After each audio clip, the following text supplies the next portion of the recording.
With due respect, Achakzai साहब तो एक तलाशे गुमशुदा हो गए हैं, वो कहीं नहीं नज़र आ रहे, वो कहीं खान साहब के लिए आवाज़ नहीं उठा रहे।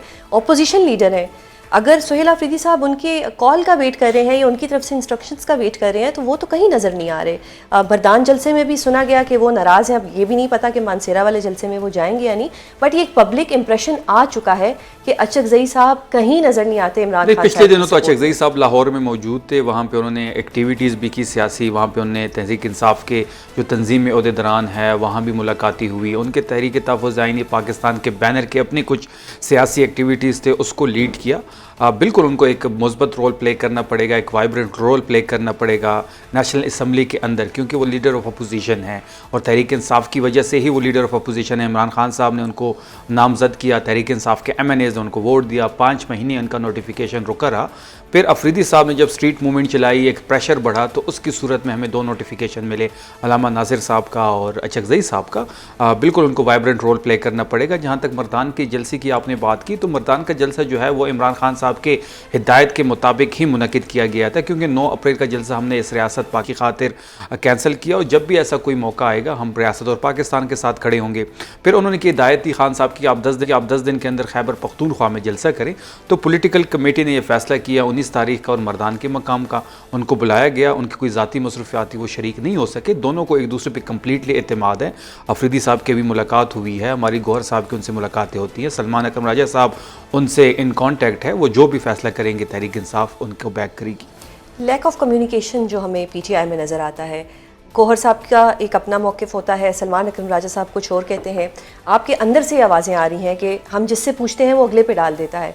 तो अचकज़ई साहब का जो एक रोल होना चाहिए वो नहीं नज़र आ रहा, क्या ऐसा ही चलता रहेगा? एंड विद ड्यू रिस्पेक्ट, क्या ये जो माइनस इमरान फार्मूला था जो हुकूमत कहती थी वो तो अब इम्प्लीमेंट होता हुआ नजर आ रहा है? माइनस इमरान तो कोई सोच भी नहीं सकता तहरीक इंसाफ के अंदर। अगर ऐसी कोई सोच रखता भी है तो तहरीक इंसाफ के कारकुनान उस पर पाकिस्तान की ज़मीन तंग कर देंगे। अगर आज मैं इधर बैठा हूँ तो इमरान खान की वजह से मैं MPA इलेक्ट हुआ, उसके बाद मैं वज़ीर बना। अगर सुहेल अफरीदी साहब आज वज़ीर आला है तो इमरान खान साहब की वजह से है। अगर आज Mahmood Khan Achakzai leader of opposition है तो इमरान खान की वजह से है।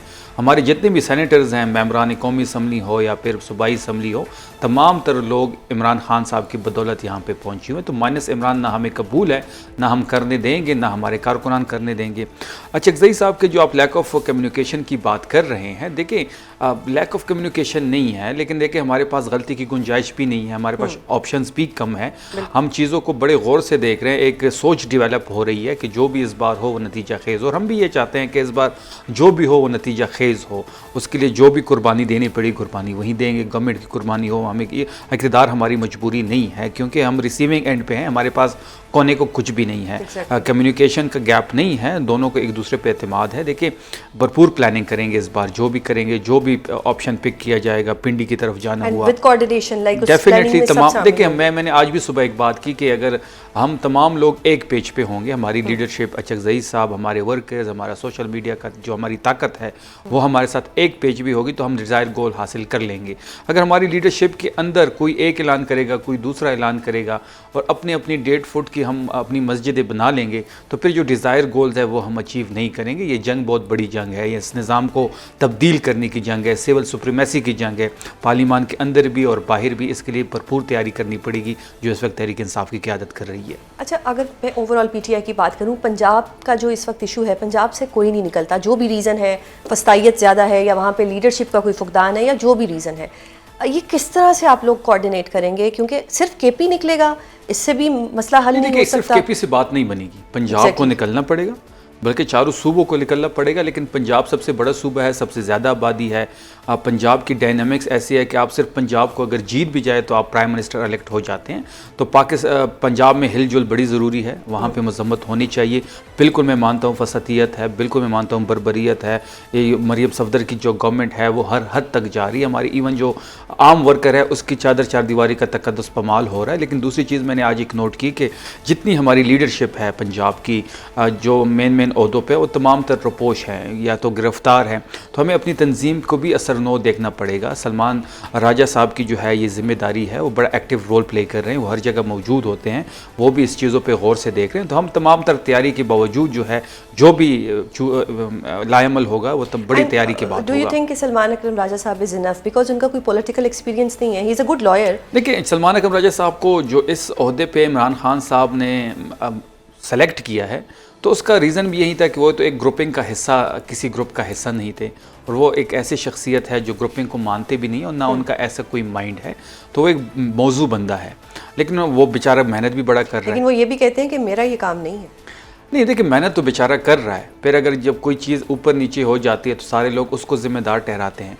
तो सलमान राजा साहब में अगर मुझे ज़ाती तौर पे आप पूछे तो वो बेचारा अपने 100% से ज़्यादा काम कर रहा है। हर जगह आपको वो मौजूद पाए जाते हैं, हर जगह वो अवेलेबल है। आप जो काम पार्टी के लिहाज से हो बेहतरीन तरीके से कर रहा है। अब देखिए, मैंने शुरू में कहा कि निज़ाम को बदलने की ये जंग है, इसमें मुश्किलात ही उतनी आएगी जितनी बड़ी आपकी स्ट्रगल होगी। अच्छा, सीएम साहिब के तब्दील होने की बातें हो रही हैं और दोबारा से हो रही है। गौहर साहब ने भी तरदीद कर दी, आपने भी तरदीद कर दी, क्या रीज़न है कि ये बातें हो रही है? क्या हुकूमत इसको हवा दे रही है कि दबाव पड़े? हम जब सुबह उठते हैं तो कुछ काले चैनल्स है जिसको फाइनेंस किया जा रहा है कहीं और से, वो रोज़ाना किसी को वज़ीर आला बनाते हैं, किसी को वज़ीर और मुशीर लगाते हैं। अफरीदी साहब को बिल्कुल एतमाद हासिल है इमरान खान साहब का। आखिरी जो मुलाकात सलमान सफदर साहब की हुई है तो उसमें उनको शाबाश का पैगाम भी मिला है और गवर्नर से बड़े मुतमईन हैं खान साहब, और कुछ और मैसेजेस भी सलमान सफदर साहब ने सोहेल अफरीदी साहब को दिए हैं। तो ऐसी कोई बात नहीं है। ये देखिए, फ़ैसले की कुव्वत तहरीक इंसाफ में जो है वो इमरान खान है। अली अमीन साहब को इमरान खान साहब ने चॉइस किया था, उनको हटाने का फ़ैसला भी खान साहब का था। अफरीदी साहब को भी इमरान खान साहब ने नामजद किया। इमरान खान साहब अगर ये समझते हैं, वो उनकी टीम है कि वो जिसको जिस पोजीशन पे खिलाते हैं वो उनका सवाबदीद है। उसके अलावा तहरीक इंसाफ में किसी के पास ये ताकत नहीं है किसी को भी तब्दील करने की।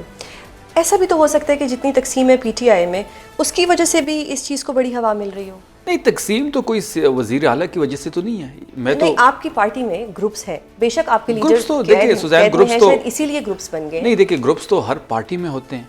तहरीक इंसाफ नहीं होते। नहीं, तहरीक इंसाफ सबसे बड़ी पॉलिटिकल पार्टी है। बिल्कुल है, वोट के एतबार से, सीटों के एतबार से, स्ट्रीट पावर के एतबार से, हर गली में, हर कस्बे में, हर गांव में आपको तहरीक इंसाफ मिलेगी।